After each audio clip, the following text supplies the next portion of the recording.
ছোট্ট একটা beauty tips নিয়ে আজকে এলাম। রাত্রিবেলা ঘুমোতে যাওয়ার আগে নিশ্চয়ই মুখে একটু ক্রিম টিম মাখো।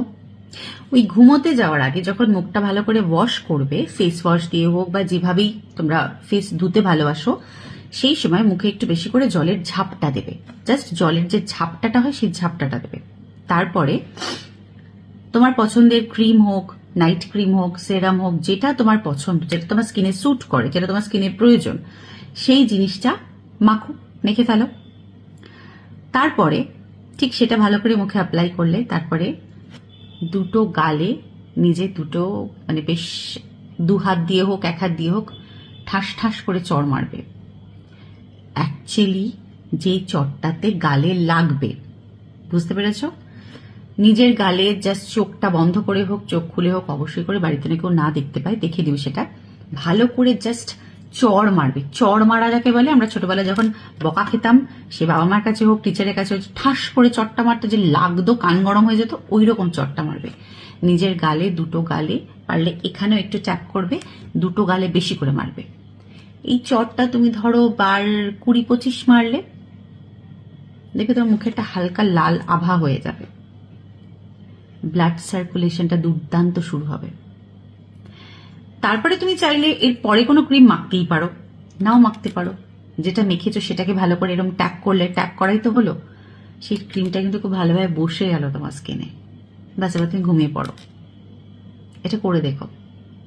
এটা কিন্তু আমার বিউটি টিপস নয়, হ্যাঁ, আমি নই এসব ব্যাপারে পারদর্শী। আমার শাশুড়ির বক্তব্য, শাশুড়ির মা মানে আমার দিদি শাশুড়ি এগুলো করতেন এবং তিনি কিন্তু উপকার পেয়েছিলেন। আর ওনাদের কথা আমার মনে হয় আমাদের শোনা উচিত। আগেকার দিনের মানুষদের কিন্তু সবকিছুই মোটামুটি ঠিকঠাক সাজেশন থাকতো বা জেনুইন সাজেশন তারা দিতেন। তো আমাকে উনি টুকটাক কিছু টিপস দেন। রিসেন্টলি শুরু করেছি, আমি যে শুরু করেছি অনেকদিন থেকে তা নয়, রিসেন্টলি শুরু করেছি। এবং আমি জিজ্ঞেস করলাম এটার ফলটা কি হয়। বলে যখনই তোমার মুখে রক্ত সঞ্চালনটা ভালো হবে, রক্ত চলাচলটা খুব ভালো হবে, তখনই দেখবে একটা বয়সের পর তো মানুষের গালটা ভেঙে যায়। একটা হচ্ছে রোগা হলে গাল ভাঙা, একটা হচ্ছে বয়সের সাথে সাথে মানুষের গাল ভাঙে।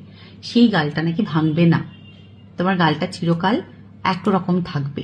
মানে এটা হচ্ছে ওনাদের বক্তব্য। এবং আমার দিদি শাশুড়ি কিন্তু এগুলো করতেন।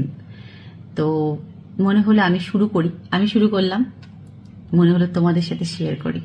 করে দেখো তো, একটা ফিল তো করবে, একটা মানে ফিল গুড ফ্যাক্টর তো আসবে, নিজেই বুঝতে পারবে মুখটা লাল হয়ে গেল।